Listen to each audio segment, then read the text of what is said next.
Well, as I was healing myself from what turned out to be an extreme case of parasites, and I was trying to gain my strength back, I was reading these inspirational books, you know, The Secret, Law of Attraction, Power of Positive Thinking. I located in myself that there was something blocking me. It wasn't external to me, it was internal. And that if I removed it, potentially I could change my life. And seeing it was the first moment that there is a block, and somehow finding a way to put it aside and go strongly towards what I wanted, and being able to envision myself having it, because that's what all these books say. You don't wish for it, you have it. You say, I am that person. So I still, I have another vision as well. So you moved that block, and then what happened after that? It became clear to me what steps I would need to take. They just revealed themselves, like, first I should do this, and then it was like, first quit my day job, but I'm not going to have any money then. I had to have faith. I had faith. I just went, I did it. And then how would I get clients? And then I started to figure out ways to get clients that I had never even occurred to me to get clients. After you removed this block, yes. Not only did you recover from your illness, but then you went on to make 10 times the money you were before and help people further manifest just a greater vision. Yes, and help others manifest their dreams.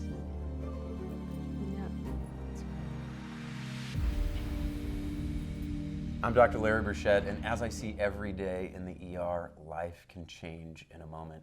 Here on this show, we tell the stories that matter most, after which we are never the same. We've got a great guest for you today, Gabrielle Glancy, college admissions guru. You've got some life experience in that realm. Totally. We've got a lot to talk about today. Thank you for coming to the show. Pleasure. I'm really excited. So let's start unpacking it. I'm curious about your moment. Well, I feel like my life has been made of life-changing moments. I took a course in graduate school by Grace Paley, taught by Grace Paley, who was a very famous writer, short story writer. She wrote a book called Enormous Changes at the Last Minute. And, if I knew I was going to be on this show, so I started thinking about what has happened in my life and how it unfolded, and I've had a lot of those experiences. Enormous changes at the last minute. Mm-hmm, that's I feel the name like of the we book. have a similar concept. Yes, totally. Here. Curious about that book. Yeah. So, what happened to bring me to the place I'm in today, the incarnation I'm in today, is that when I don't even know how to go back to the story. I had 4 miscarriages. I lost 5 babies in all. God. I was pregnant with twins once. Oh. And when I was 47, after my last miscarriage, I decided to adopt a child from Guatemala. Do you have any children? Yeah, I have a son who was adopted from Guatemala. Wow. So I went to Guatemala 3 times to pick him up. You were allowed to visit your son or daughter that you adopted. So I went there, saw him. It took 9 months to get him out because there was a lot of paperwork. And they kind of closed adoptions after that. So I got him out under the wire. And when I got back, he was an infant, and I was taking care of him and not getting much sleep, and realized after about a year or 2 that I was really not feeling well. I was really getting sick. But I was so absorbed in taking care of him that I kind of thought I just must be sleep deprived or something like that. So it took about 2 years, and you might be interested in this. It's a kind of medical mystery, and I wrote a book. The wheels are turning. Yes, yeah. I wrote a book called I'm Already Disturbed, Please Come In, about trying to find what was wrong with me. Yeah. I had these near fainting moments where I would almost go out. And sometimes when I was working, I would have to say, excuse me a minute, I need to go to the bathroom, run to the bathroom, lie down on the floor to get my energy back, to get blood to my head, basically. But you never passed out. You almost passed out. Almost passed out. You didn't have vomiting or diarrhea or belly pain or other symptoms. You sound like... Sorry, I don't mean to go into the doctor mode. No, please. No, I had diarrhea. I didn't have vomiting. In the moment of the near pass outs? No, it was ongoing. It was ongoing. Chronic diarrhea. Chronic diarrhea. So, it would kind of come in... Ulcerative colitis? It would come in, disease. right, this is exactly what happened. So I had $1 million workups because they were doing tests for epilepsy, EEGs, EKGs. Doesn't sound like seizures to me. Yeah, so they were just testing what it possibly could be. I mean, I had every test. I remember I went to a neurologist, it's in the book, and he said, so they did an orthostatic test where they put me on, I was pre-med, so I'm really versed in medical, Nice. everything medical. So I was a pre-med English major. So I had a writing block, that's, part of the story. Pre-med English major, dangerous. Yeah, and I was nervous. I was too nervous to write, but I really wanted to be a writer. I was really good at math and science. I was encouraged as a woman to become a doctor. Good. But really my passion was in writing, but I had a writer's block. That's another story. But so basically, I mean, this one guy, the neurologist, famous neurologist, said to me, so do you pass out? No. Do you almost pass out? Yes. Okay, can you feel this? He put his fingers up and down my legs. Can you feel? I said, I can feel that. Could you touch your nose? Yes, I could. All the standard Normal exam. normal neurological exam. He said, Yeah. oh my God, you are a textbook case. And I said, oh great, nobody knows what's wrong with me. He said, I'll be right back. He went into his, office and came back with a handout. And he said, he patted it and he said, this is what you have. It's textbook. And I said, oh, fantastic. Nobody's been able to figure out what's wrong with me. I believe this. Yeah, and you know what it was? Neurocardiogenic presyncope, which is the fancy name for fainting. So I ate my almonds, drank my salt water, barely made it to my car with a handout from the neurologist that said I have pre-fainting syndrome in fancy words. He just told you what you told him. and Exactly. didn't give you another diagnosis. Yeah. So eventually... I don't buy it. Meaning? Is that what it was? Is that the end of that story? No, I was still so sick and it was I think- ridiculous. I think there's something else going on. We just don't have a diagnosis. That's Well, what eventually that's I had what one. I think. I went to an alternative functional medicine doctor, Uh-oh. and he said, his name is Chris Kresser. He's become very famous, actually. I know who Chris Kresser is. Do you? Yeah. Yeah. Seen his website. Yeah. Yeah. So, and I walked into his office and I said, it's been 2.5 years. This is all an answer to your question about my moment. By the way, I haven't forgotten. All right. So, and he said, well, okay, tell me the whole thing. Well, I said, it's not my heart. It's not my brain. It's not this. I almost pass out. I feel sick. Right? And he listened really closely and he said, has anybody tested your poop? And I said, no. No. And he said, let's do that. And it turned out I had raging parasites from Guatemala. I had strongylides, which is a potentially lethal parasite. I had trichuria trichosis. I had a host, opportunistic. You had intestinal parasites. Yes. And they were, apparently, strongyloides secretes a toxic secretion that affects your brain. So, I mean, you can lose your mind and become crazy. You can also die from it. It's lethal. Wow. So they treated me with, DDT for humans, which is ivermectin and mebendazole. Right, and then of course my intestinal flora was, just wiped out. And so then I had to rebuild over a few years. It took me about 2 years to recover from an illness that was 2.5 years in getting diagnosed, period. So wow. But I still haven't gotten to my moment. Oh, carry on. Okay. I'm like, well, you had chronic diarrhea. Why didn't you go to you were close. I feel like you were going. You have an intestinal thing. That's part of the workup. Who was your internist? And blah, blah, blah. Right. I mean, I think they were treating the more critical. They were looking at the potentially more critical areas like cardiology and neurology rather than gastrointestinal. Well, some of the obvious stuff is if you're dehydrated, you're going to nearly pass out. If you have this chronic diarrhea, that's the problem. You Right. need to be evaluated for the diarrhea, they not didn't- your heart or your brain. So that's just not good medicine. I know. So This I wrote a book Kresser about it. guy I wrote a book about it. So Chris Kresser said that he started treating me, and focused on the right thing. right. So, but I was weak from 2.5 years of diarrhea, raising an infant, never getting diagnosed properly. I was so sick. Yeah. So I started rehabilitating myself by beginning to exercise. I couldn't walk from here to your windows without You were think malnourished. I'm sure you got these intestinal parasites. They're eating your food. You're not getting nutrition. Your body's slowly withering. That's exactly what And happened. how long did you have this parasite? 2.5 years. That's crazy. Yeah. That's incredible. Yeah. So Who's your doctor? it's all in the book. I actually try not to name names, I but wouldn't I'll either. tell you after. Yeah, okay. Yeah, it was really crazy. So I was very sick, and I had a baby. And I mean, How that's, old is your baby? You said he's infant? 13 now. Now 13? Yeah. And how old was he when you adopted? And He was 9 months when I got him out of Guatemala. Okay. Yeah, but I saw him in Guatemala, which is where I picked up the parasites, many times before I brought him home. Mm-hmm. So, and I thought as a new mother who was 46 or 47, this is just exhaustion. This is just, also I'd had 4 miscarriages. I was like pregnant through my entire 40s. Wow. And I thought, okay, it's the hormones, it's exhaustion. I have an infant. I was working too, well, it's a complicated story, but I was still working. So You probably were exhausted, but that's not the entire explanation. exactly. Well, because it never got treated during that time, so it was continually depleting me. You were chronically ill. Yeah. Yeah. So I started on the stationary bike.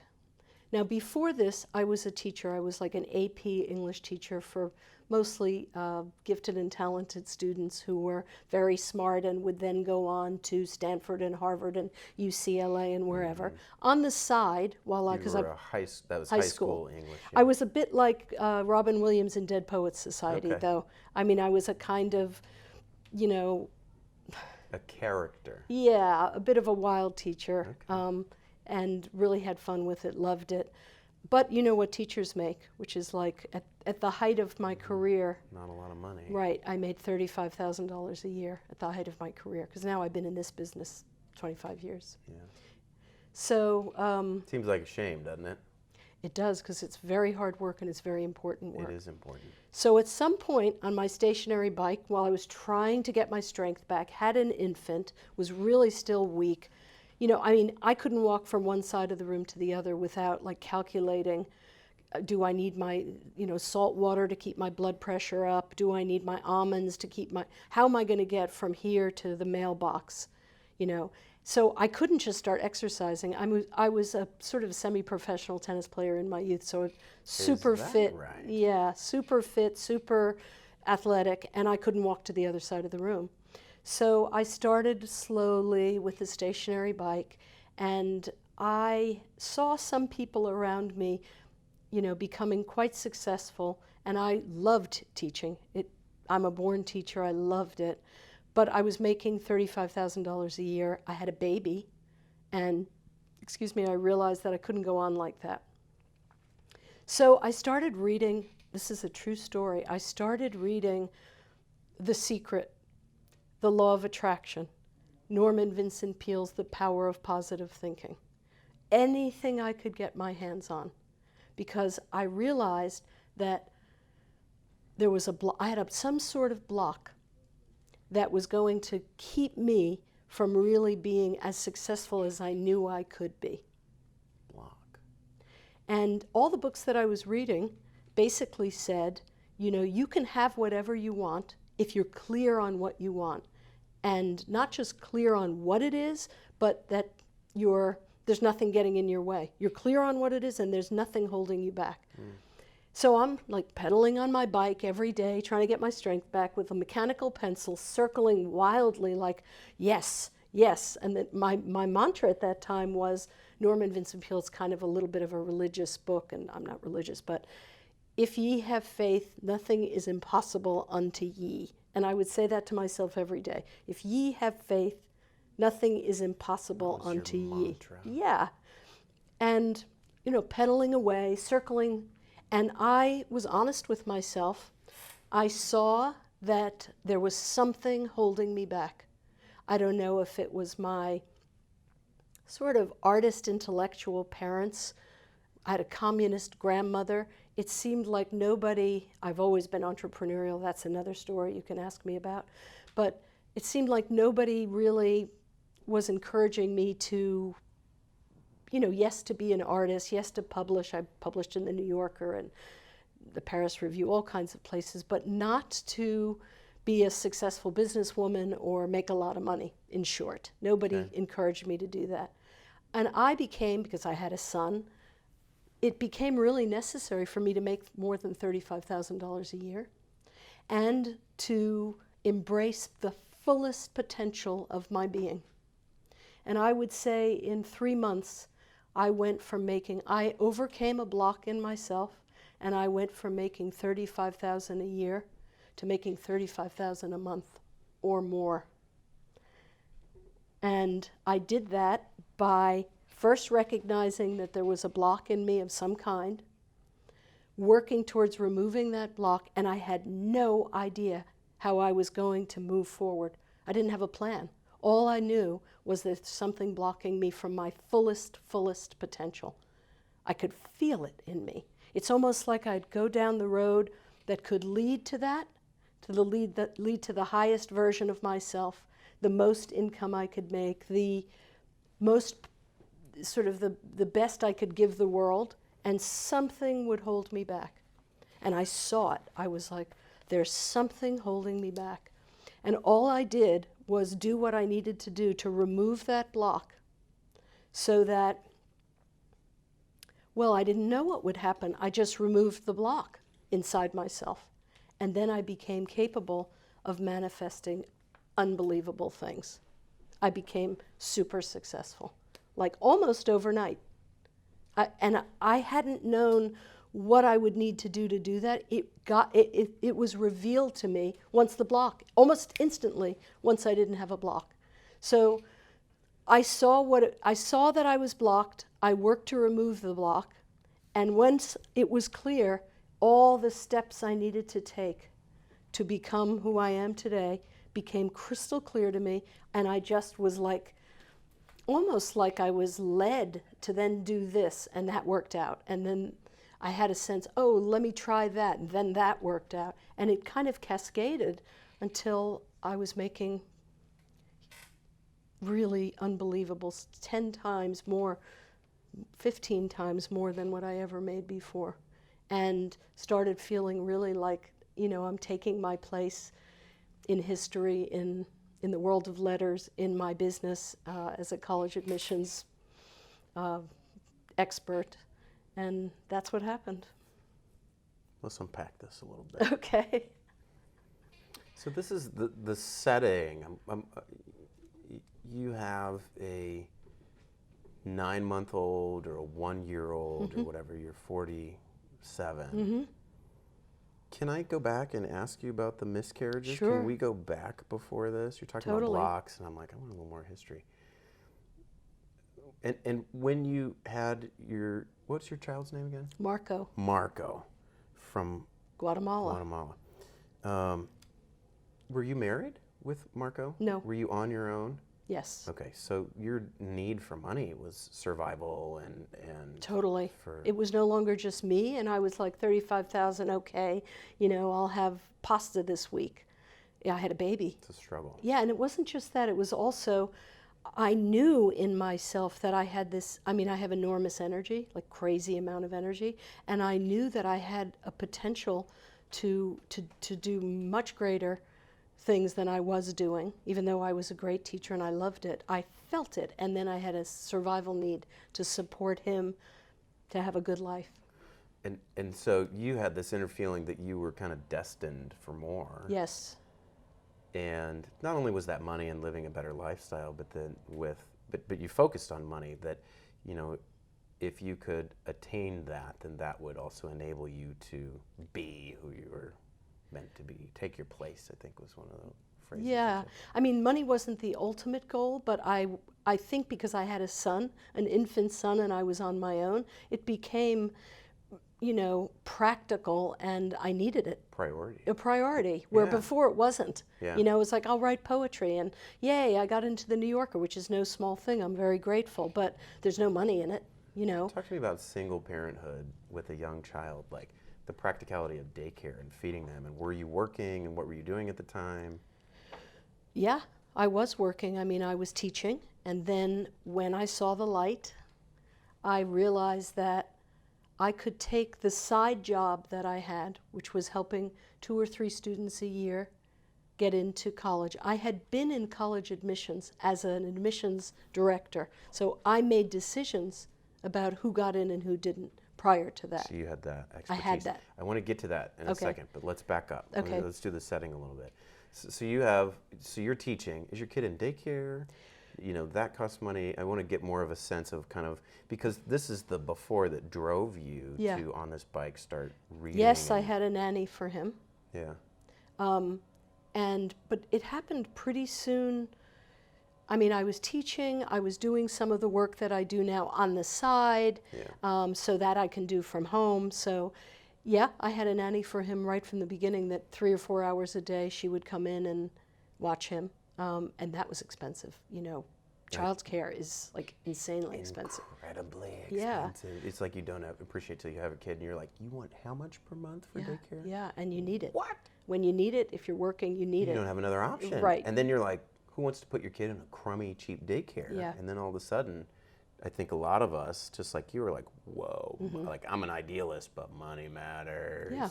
So I realized I needed to make more money. Yeah. I always loved what I did. So, you know, it was never like, oh, I'm unhappy in my work. I've never been unhappy a day A practical need in for my money.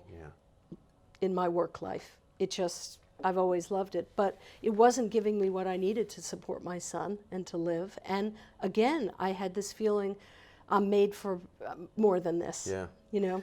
So when you take me back to these miscarriages, you said you had 4 of them. You lost 5 total, including some twins. Mm-hmm. You were married for how many years? Never married. You had, what was it like? Did you wanted children in your 40s, didn't come to tell me your backstory a little bit. Let's go through that a little bit. Okay. Let's see, how do I go into it? I mean, I think I always wanted children. Yeah, did you always think you were going to be a mother and that kind of thing? Yes, but I had a lot I was doing in life. I've traveled and lived all over the world. I've taught all over the world. The real way that it happened, I'll answer your question honestly. Mostly I'm with women, with few times here and there with men, but mostly I like women. And I got a job in teaching in Israel. I had wanted a job in Cairo, and I was second in line for that job. Didn't get it and thought, oh, they offered me a job in Israel at the American International School of Israel. I took that job, and it was a very interesting year. A friend of mine said to me, I went out with this guy. He is a doll, knowing I was basically a lesbian and preferred women. Anyway, she said, he's a doll, he'll show you. I didn't know Israel at all. He'll take you to Jerusalem, he'll show you around. And I said, cool, that's great. I remember she wrote his name on a piece of paper. She gave it to me, and she said, he broke my heart, but he's a great person, and you're going to love him, thinking I'm with women. Okay. So I went to Israel, and I'd never been there. After about 4 days, I called him, and I said, Audrey said I should meet you. I don't know anybody here. I'd love it if you could, show me around. I was 38. He was 28. And he said, sure. Hey. He said, sure, I will. That sounds great. And we made it. He was a very open, lovely, lovely man. So he came to my house. I had a 4-bedroom apartment that they gave me as part of my teaching package. It's just this huge apartment. So he came to the apartment, and he came with a turquoise sparkling motorcycle helmet. He drove his motorcycle from Tel Aviv to come see me. He took off his helmet. He had like blonde ringlets, blue eyes. He was just beautiful. And he put his helmet down, and my dog peed on it.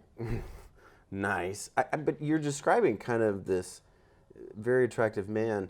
I thought you were only with women at that point. Is that what you told me? Well, he's the last man I was really with, and I'll tell you the story. So yes, I mean, mostly I like women. I love women. And you weren't thinking, oh, I might date this guy. Not at all. I didn't know anybody in Israel. This was a friend.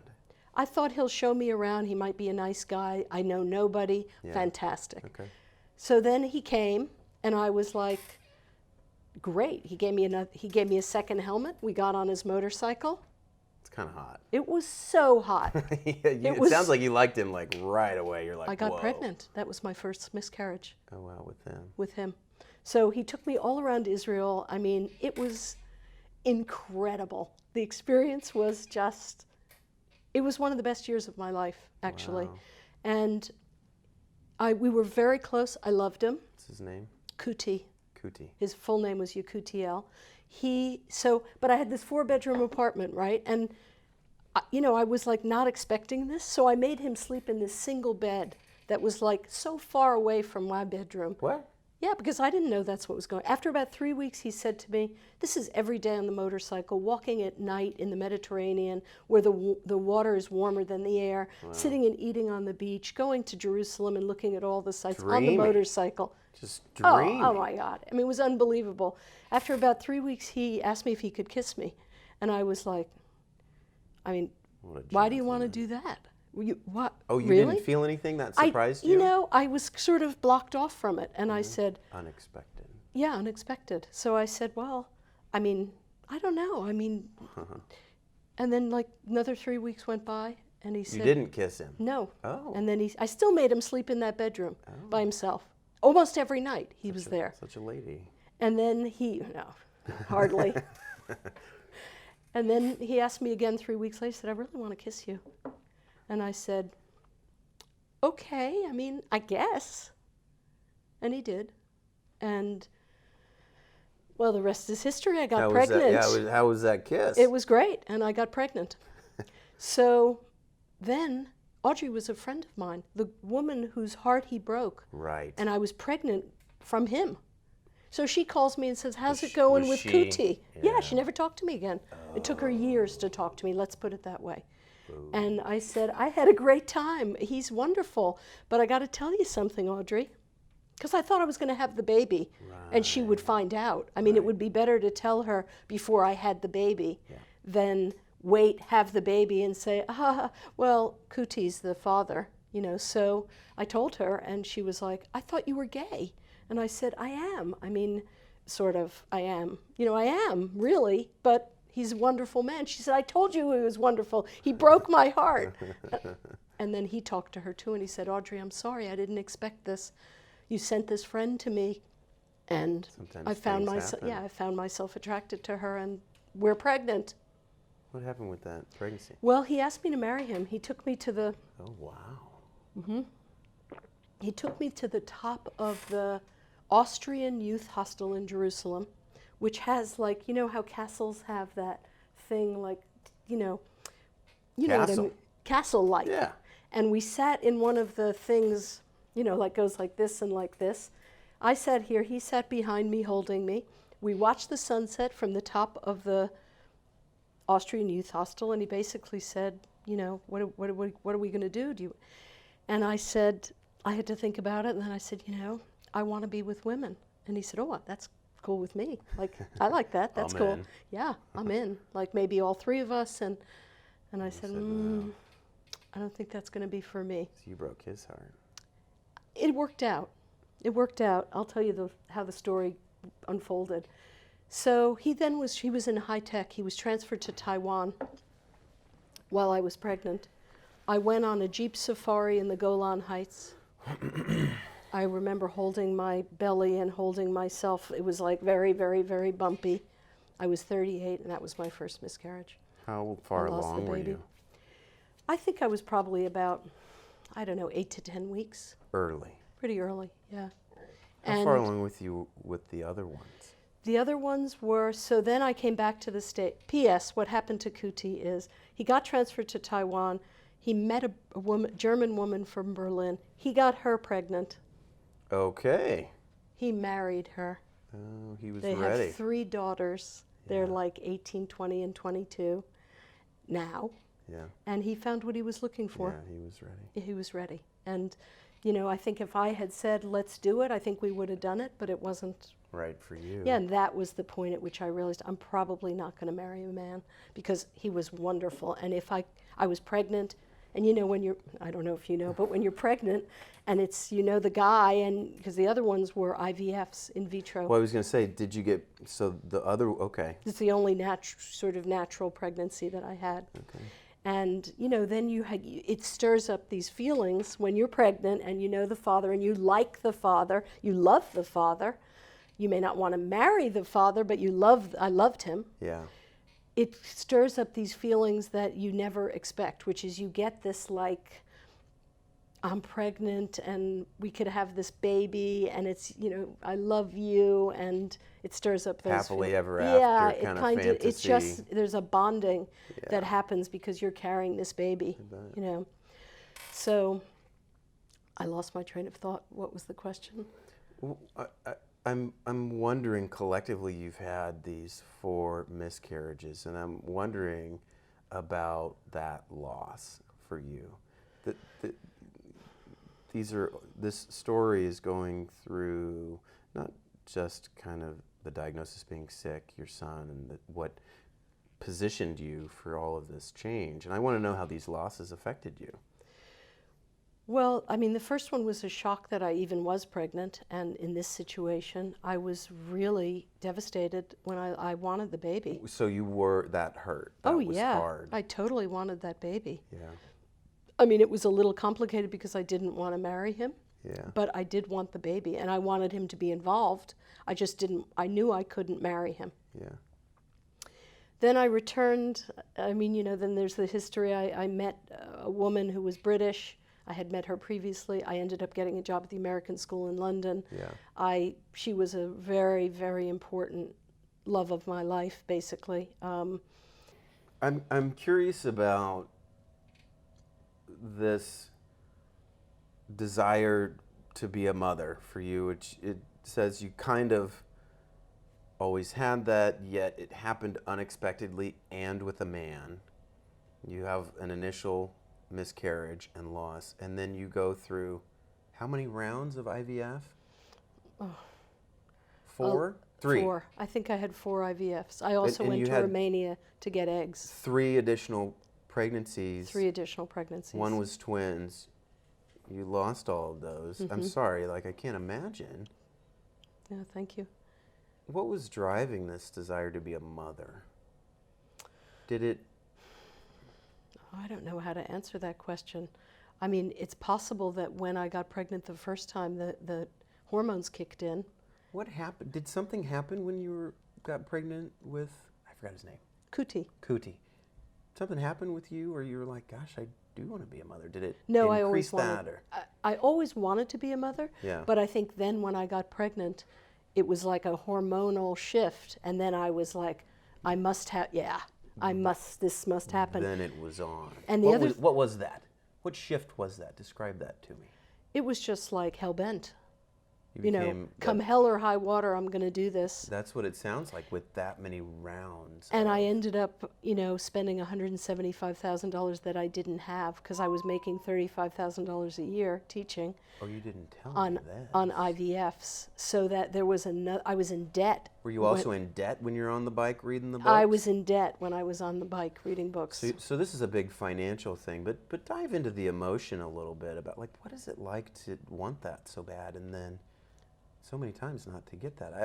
I'm like, what was your psyche at the end of that? Oh, well, I was also, poking hormones, shooting hormones into myself, progesterone and estradiol, to try to get my eggs going. So I had like postpartum every year. Depression, postpartum depression, is that what you mean? Kind of. I mean, it was like, down. I felt down. I thought, I'm never going to do this. After the 4th one, I just wanted to kill myself. Tell me more about after the 4th one, like what you felt like. Well, the 4th one was ectopic, so it was dangerous as well. Wow. And I had, luckily the embryo fetus gave way before it got too dangerous. It didn't rupture. Cause significant bleeding and life-threatening. It was diagnosed before it got that serious. Yeah. Right, but that was a point at which I realized I'm 46. This could kill me. So you were so hell-bent, and then you had a tubal pregnancy that almost threatened your life. That did threaten my life. I didn't die from it, but it was dangerous. And at that point, I said, that's it. I took a loan out on my house. I owned a little house in Oakland, California. I took a loan, home equity loan out on my house, and I said, I'm going to use this money to adopt a child. So tell me about that transition. Was that hard to let go of being a mother with your own child and adopting? Or No. that felt like it was the sense of loss and motherhood and that? Well, I mean, I think that's a good question. I think to go from wanting to carry a child, through to, a full term and give birth, have the experience of giving birth, I had to let go of all that. But it did come to a point where it was kind of life or death. I mean, I really realized I'm 46. I just had an ectopic pregnancy. I've spent $175,000 trying to get pregnant. Wow. I think I need to reconsider whether I do this again. I'm not like, a Hollywood star who has millions of dollars. That's a lot of money. That's a lot of money. For me, I was making $35,000 a year. So $175,000 over 4 years. Long time. Yeah, To pay that back. exactly. So once I made the decision, which is really how I am, that I couldn't do it anymore. I couldn't try to get pregnant anymore. It came to me to adopt. I was 6th on the list from this agency to receive a child. I completed my paperwork before all the other 5 people. The woman who ran the agency called me and said, "You're not the first on the list, but you're the first to get your paperwork done. Are you sitting down?" I said, "I'm driving, I'll pull over." I pulled over and she said, "We have a baby for you." Oh, and that's wow. Marco. Wow. So it sounds like between the money and so many tries and then finally your life being threatened by a tubal pregnancy, you were ready to you were open and ready to try a different way to being a mother. Yes. How has that been? Amazing. And it sounds like it was great. It was. Worked out. He's a beautiful boy. And being a mother and being a single mother is not easy, but it's been amazing. I wouldn't change a thing. And I think I felt once I had him that and this is how I view life, that I lost all those other babies because he's the baby I needed to have. He needed me, I needed him, and even though I grieved, I mean, I remember one time calling my mother and saying, "I just want to end it all. I'll never get pregnant. I'm 46. I almost died from this pregnancy." She was very encouraging. You want to end it all and kill yourself? Yeah, I mean, That's the hormones too. You were so, I was so freaked out and, hormonal, Yeah. I mean, I didn't mean it, but I was. But you felt intense emotion at the time. Yes, and I had spent so many resources that I didn't have on trying to achieve this thing that I was never going to do. I was never going to be capable. It became clear I was never going to be capable to carry to term. Feel like failure? Like, did you failure, feel like there's loss, something wrong and all with those me? babies. The 3rd time when I was pregnant with twins, or was 2nd time. 3rd time I was pregnant with triplets, actually. One I lost really early, and the other 2 I saw the heartbeat. I knew harder. one was a boy. I mean, we were going towards, Bigger serious. loss. Yes. Yeah. I mean, that was really hard. So yeah, I mean, when I realized it wasn't going to happen that way, I just tried another way, and I never looked back. And so it sounds like it was hard. You did go to these depths, not only hormonal, but the loss and all of that suffering. But then once you adopted Marco, that made sense of that story to you. Yes, exactly. Tell me, when you brought him home, like, what did that feel like? You said he was 9 months old when you actually got him and brought him back from Guatemala. Well, then I had this infant, and I was 47. I kind of didn't even know what to do with him. I mean, it was just one time a partner and I went out. You're going to ask me about my career too, right? Yeah. Okay. We're almost there. Okay. So one time a partner and I went out to this art show. We forgot the baby. We were like halfway down the street on Fruitvale Avenue, which I lived in Fruitvale, and I said, "Where's the baby? Did you put the baby in the car?" She said, "I thought you did." We left him. We came home. He was in his high chair going like goo goo gaga. We left the baby home. Like, it was such a shock to be 47 and have a baby, but it's natural too. Like I'm imagining, I'm wondering, so you get the baby and you're finally there and you're like, yes, this is it. I'm finally a mother. Yeah. Was that like everything you had hoped? was it like a honeymoon thing that wore off, and you're like, man, this is hard. I don't know that I want to, like. Well, that's a very deep question, because I think there's myths of motherhood, which is what you're supposed to feel when you have a child, who you're supposed to be when you have a child. I didn't have a lot of that, I think, because I started so late. It was just such a miracle, that I had a child. I think I had a natural mothering instinct, and so maybe many women do, but it was not so hard. And he slept through the night pretty soon, so that was easy. I enjoyed it. I used to take him to Whole Foods every day like it was a museum. So it sounds like being a mother in that beginning was very good and positive. You were ready for it. It's such a long journey. And then you had these financial problems. Like now, not only are you making $35,000 a year, which is difficult to live in the Bay Area at that time. Yes. But then two, I don't know how much debt you still have. $175,000. So you got a lot of debt. So after you're paying those loans and childcare and whatever, just not much money, if anything. Right. How old was your son when I'm imagining you on this bike, pedaling, reading books. How old was he? He was like 2.5. So for a year and a half or whatever, you were going at it, and then I was sick too. And you had this illness. Did you, when you were on the bike, had you been healed, or were you in the process of being treated and diagnosed? I was in the process. I was trying to get my strength back. So the bike was how you were going to part of your recovery, and you started reading. You mentioned some things that I wrote down that I think are significant. You talked about, you used two kind of modalities. You talked about seeing a block and feeling a block. Do you remember those visions or those feelings? Was there a concrete vision that your block was at the time? I think the sense was there was like a dam. There was flowing water, but there was a dam. So it was like a concrete... Something stopping the water from flowing. I could feel it. Was that in front of you, or was this? It was inside me. You felt where? Kind of in my chest and abdomen. And so you start reading these books, and The Secret and so forth, positive manifesting and all this stuff. When did that dam, did it break through? What was the? You know, it's interesting because what I do for a living is help other people break through their blocks, how to break through writer's block.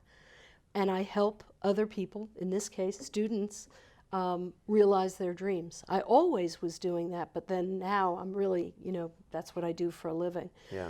I saw that there was a block, which was a big thing, just to recognize, you may want something, but there's something inside you that you can't always blame it on, well, I don't have a good job, or I don't. It's an inside job. It's internal. I saw that the block was inside me. I didn't know exactly why I had it.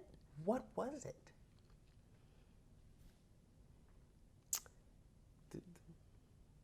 The moment for you. I mean, it could have been something. My father, who lived in Paris for the last 25 years of his life, was a pretty famous photographer, but he was pretty famous. He never got as far as I think he could have gotten. I think that I didn't want to surpass my parents in some way. I don't know if it had to do with being a woman, having to do with having kind of artist parents who weren't really into making a lot of money. I don't know if it had to do with self-esteem and not feeling I deserved, enormous abundance. I don't know. I don't know why. How does it feel now? You surpassed, I assume you surpassed your father. I did. I have. How does that feel now? I don't have a block. It's not there. No. So I was just telling somebody recently that I could have a setback in business, say because the stock market goes down, or because I'm ill, or because, some reason that I'm not getting as many clients as I used to get, or whatever the case may be. Because I'm unblocked, it doesn't matter. I mean, the most important thing is in place, which is that there's nothing that's blocking me and nothing going to stop me. So from that point of view, I really feel that way. And if I check in, I should tell you how I manifest things. It's very interesting. But if I check in with myself, that flow is there. I feel it. You mentioned your father. Did you say your mother and your father, or mainly your father, that you felt like the block was related to? I think more my father, but my mother too, to some extent, but more my father. How did you get rid of that?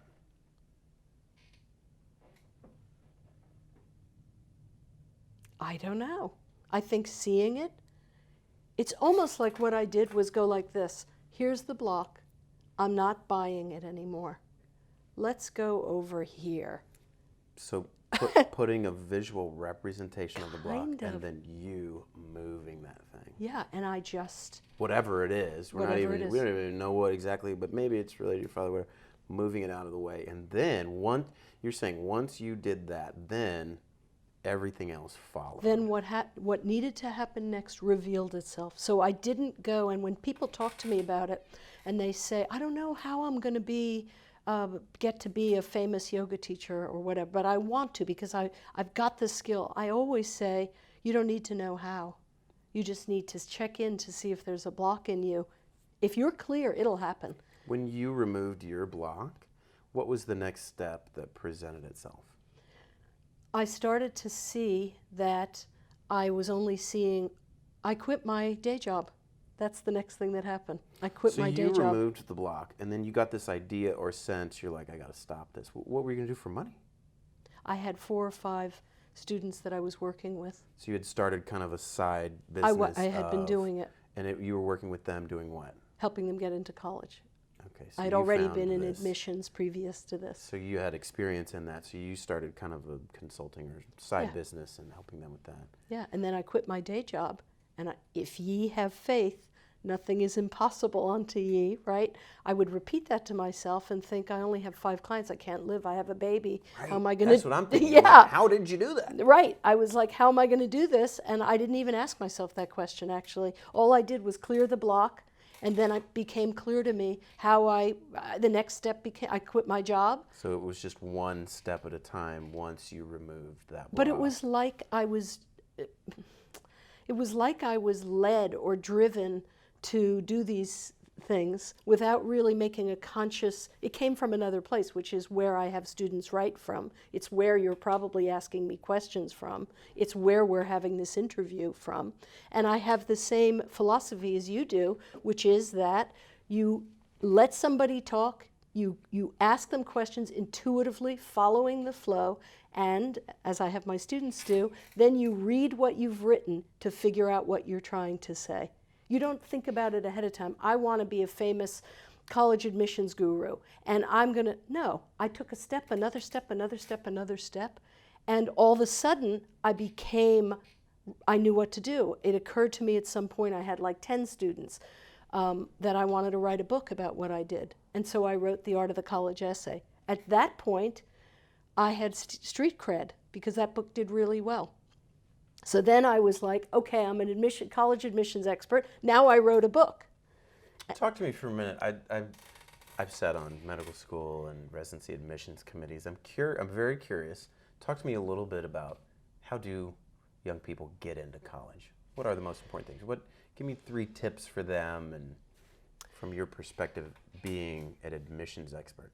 Right. So, I mean, the day job of a student is to do well in school. So you have to do well in school because otherwise you're kind of thumbing your nose at the thing you're supposed to be doing every day. Get good grades as best you can. Yeah, as best as you can. I mean, there's something else, though, which is, okay, let me answer your question first. So the 3 things I would say are just do really well in school, figure out what you want, where do you want to go. Again, get clear. Yeah. And the third thing is the golden key to college admissions is the essay, because that's where they meet you, that's where they shake your hand, that's where 2 dimensions become 3 in the college essay. Otherwise, your numbers, I got 740 on my SATs, I have a 3.89 GPA. What does that say? You have 30,000 students, and they all have 4.0s. I get kids into Harvard, Stanford, Brown, UCLA. They all have 4.5s, 5.2s. So how do you stand out with the essay? The essays. Well, you basically lead students through a process not dissimilar from what I went through in order to manifest my own dreams, which is you get them to be unblocked by accident. You get them to write without a preconceived notion of what the essay is going to look like, what they're supposed to write about, what they think is going to impress somebody. You get them to write, and then you have them read what they've written to figure out what they're trying to say. And usually, if you do that, there are essays in there. Like Michelangelo says, you know, he chipped away at a sculpture. There was an angel inside, and he chipped away at it to reveal the angel. And that's sort of how I work. It's completely contrary to what anybody else is doing. So tell me, I mean, look, we have a book here. It's called Unstuck.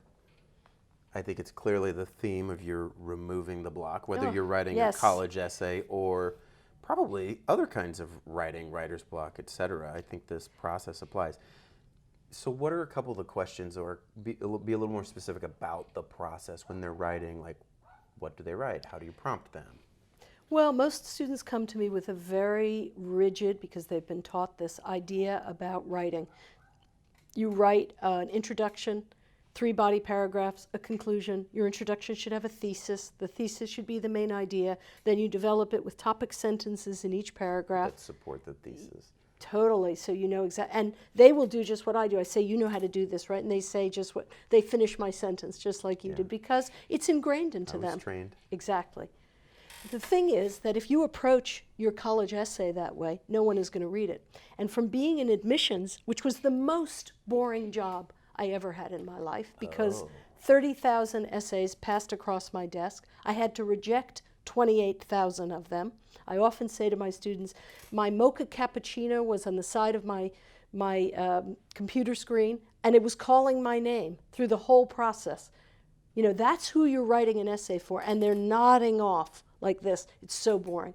I had to reject 28,000 essays and students. How do you be that 2,000? You grab them by the collar and you don't let them go, so that their hand is extended for their mocha cappuccino. They never get to it. It's like attention grabbing. Yes, but not by a falsehood. Give me, you know. Imagine like there's a student or somebody watching this. Like, give me a tip. Give me a nugget. How do you do that? Well, I would say write first, think later.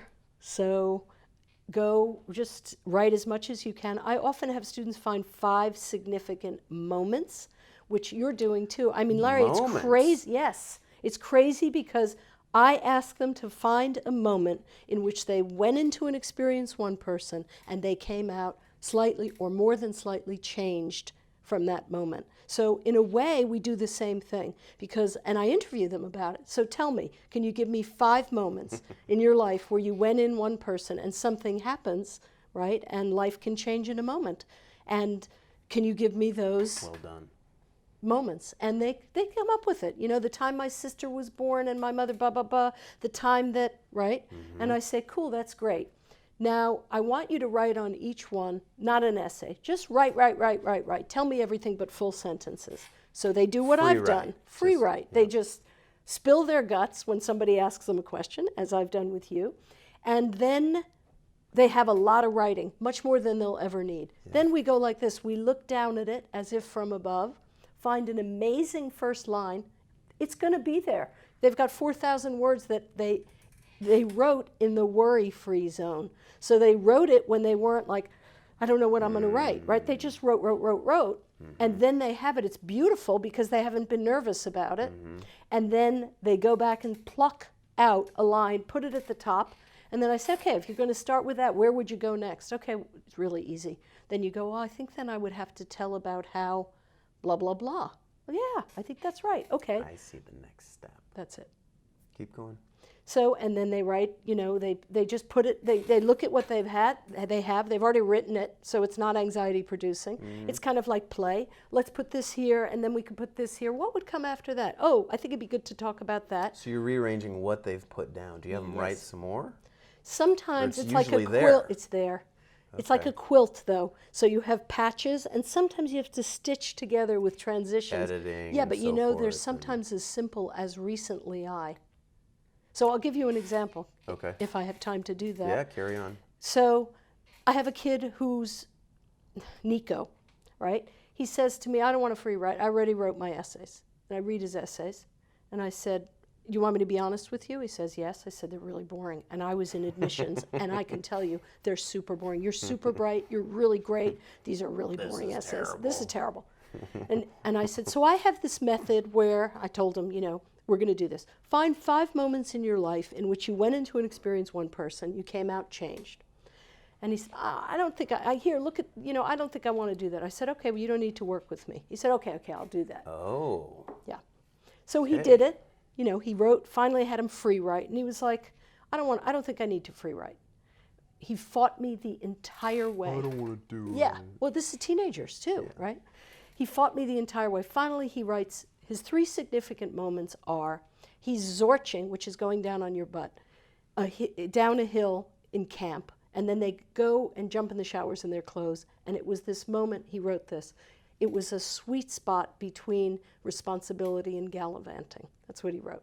Then he wrote another one, which was really cool. The Oakland Rec Department had potential lifeguards, watch a video, real live video of security camera video of a hotel pool, in which a lifeguard is playing with the kids, throws one of the 5-year-olds into the deep end by mistake, or she doesn't think about it, throws him into the deep end, gets out of the pool, this is all on security camera footage, real, right? Gets out of the pool, goes to buy a Coke, comes back in, The kid died? He did. Oh. And they made the potential lifeguards watch this video Wow. and decide whether they're up for this job, because people do die at pools. Kids drown. These are great. Like, you're telling me these stories, and I'm like, Yeah. they're gripping. So the second one was first zorching down the hill on his butt. Second one, watching this and having to make the decision, yes, I am ready for this. Being scared and then going, I can do this. The third one was he had a friend, Andrew, who turned out was bipolar, and he had a breakdown in high school, went into the hospital, and really went off the deep end. And so I said to him, what was that you just said about Andrew? What'd you write about Andrew? He said he went off the deep end. He said, but I don't think any of these things connect. And I said, deep end? I'm like searching too. Right? I mean, the kid drowned in the deep end and the friend went off the deep end. And he was like, whoa. And so then the essay, I have it, it's in the book. And I tell the whole story that I'm telling now, that what happened with Nico is he wrote an essay about watching this security camera footage, coming to a place in himself where he could envision, right? So he manifests his own ability. He sees himself jumping into the pool. He sees himself pulling the body out. He sees himself giving compressions on the chest. And he says, I can do this. It was just last summer that I was zorching down the hill with my friends. That's the transition, stitching it together. It was just last summer I was zorching down the hill with my friends in the sweet spot between responsibility and gallivanting. Last part, recently my friend Andrew, he went into the hospital, he went off the deep end, and then the conclusion is just, I said to him, well, okay, you see that they're related. Yeah, they're related. So what was the lesson? Like, what's the conclusion? And the lesson was so beautiful. He said, it was just a little while ago that I wasn't sure I could be responsible for saving lives. And he said, I came to see that I was, but an even more important lesson that I've learned is you can't save everyone from drowning. And that was his essay. Well done. Yeah. So that's what I do. I basically... It's like magic. It's the same thing you do, which is I ask them what what in their lives has changed them. A moment. Moments. How do you put it? You said 5 significant moments, and moment where you go into an experience one person, and when you come out, you're not the same. Where you go into an experience one person, you come out, and you're not the same. I might steal that from you. That's so good. Yeah. The thing that I'm thinking about your process that I keep thinking the whole time is that, this process of you ask this question, they pick some moments, and then you just free write it where they're not nervous and neurotic and whatever about it, and you get in a flow.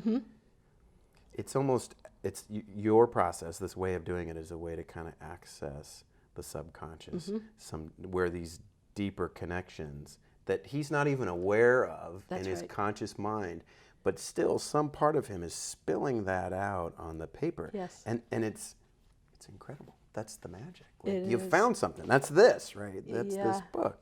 Yeah. That's a thing. I would say too, there's another element to it which is really interesting. It has to do with, I mean, I'm sorry if I keep drawing parallels to what we do, but I can. Oh, I love it. Okay, because I can feel it in you as well. That part of what makes me so successful in what I do is that I listen really, really deeply to them. Yeah. And I can bring out the stories because of the questions I ask and how deeply I listen. Yeah. I mean, as we're talking, I can imagine, because you're involved in diagnosis as an emergency room doctor, right, that just from the way you're asking me questions, that you're able to see below the surface of what it appears to be, right, because it appeared to be, neurological for me. It appeared to be a cardiological or cardiac, but right, it's like medical intuitive, somebody who can listen really deeply to what is below the surface so you can ask the right questions. Like, I mean, with Nico, all I had to say was deep end, right? Because he had it in both places. And he just went, ding. Yeah. The light bulb. And P.S., Nico's at UCLA. He got in everywhere he applied. Yeah. And he is my great avatar of free writing. I recently ran into his mother when I was in the Bay Area at Saucil Creek. I don't know if you know that. It's a beautiful walk. And she said, Gabby. And I was like, who is that? And she said, Nico's mom. I said, oh, Nico, he's in my book. He gave me permission. I used his essay. How's he doing? He's doing great, And it was just really interesting because I knew that I really helped that kid to find his way. And then I contacted him. I said, Nico, I ran into your mom. And he said, oh, that's really wonderful. He said, are you having him free write? And I said, you're darn right I am. He said, have him free write. And this is a kid who was like, I'm not free writing. These essays are done. So, I mean, I just imagine, like, how does it feel to be you, to have worked with him, and he not only writes this essay, gets into, has all these options to where he wants to go, but then I feel like it also, it gives him more than that. They become writers for the rest of their lives. So they never will struggle with writing. In college, in cover letters, I get kids into medical school all the time. They have to write those essays to get them in. What does that feel like for you? It's an incredible feeling. Describe that feeling. Well, I'm really successful. So like 95% success. Even a kid's got B's and shouldn't get into Stanford, if I can get him to write an essay that reveals what Nico did or what all my students do, which I do 100% of the time, because you don't press send till it's excellent. You can just revise and find another topic or whatever you need to do. It's amazing. So I help them manifest their dreams, and indeed they do. It's amazing. You help them manifest their dreams. It's really interesting. I just want to mention one other thing because it's connected to this.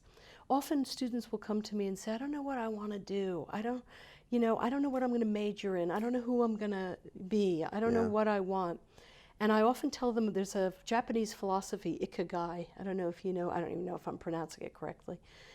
After I became super successful, I read, or somebody showed me, this Venn diagram that had 4 circles with a point of intersection in the middle. And it basically said to live a happy and successful and productive life, you have to have all 4 of these things. And they are, so I tell my students this, and they are: 1, love what you do, and I always have, and I love what I do. 2, be incredibly good at it, not just mediocre good, but really good at it, kind of have a natural ability to do it. 3, people need it. So when I was teaching, I was really good at it. I loved what I did, and people need it, but they're not willing to pay for it. The 4th element is you love what you do, people need it, you're really good at it, and they're willing to pay large sums of money for what you do. So if you want to find that sweet spot, that's what you have to think about. Yeah. And I think I had the other 3 for it was I was 53 when I shifted from making very little money and being in the system of having to go to teachers' meetings. And now I'm my own boss. I work with students from Hong Kong, Singapore, New York, Nashville, Seattle, all over the world and all over the country. And I don't have to answer to anybody, you know, and I'm making really good money. So I was able to put those things together. And again, I did not think about it ahead of time. What am I going to do to bring all these things together? I removed the block. That's right. And it became clear to me. Do it with me at home. Stephen.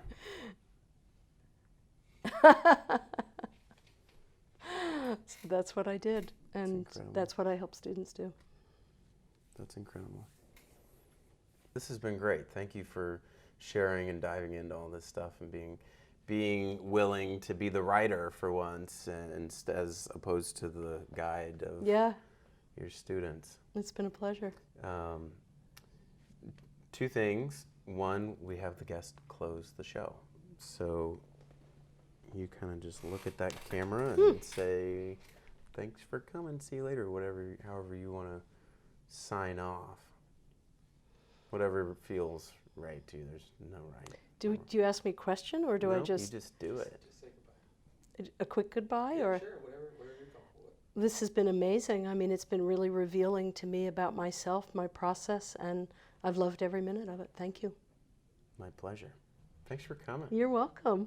Great pleasure. I'm very sweaty now. That's all right. But That's all right. thank That was you. good. That felt really good. Good. Let me talk to the camera really quick, and then we'll be all done. Thanks for coming. I hope you enjoyed today's episode. Subscribe, share. There will be show notes on drlarry.com. And if you or anybody you know has a great story for the show, a moment, reach out to me on social media, Dr. Larry Burchett. We will see you next time. And suddenly I'm put in this position where I accept the offer to play this show. And I had never played piano, keyboard, maybe in front of more than 3 or 4 people. So I went in a week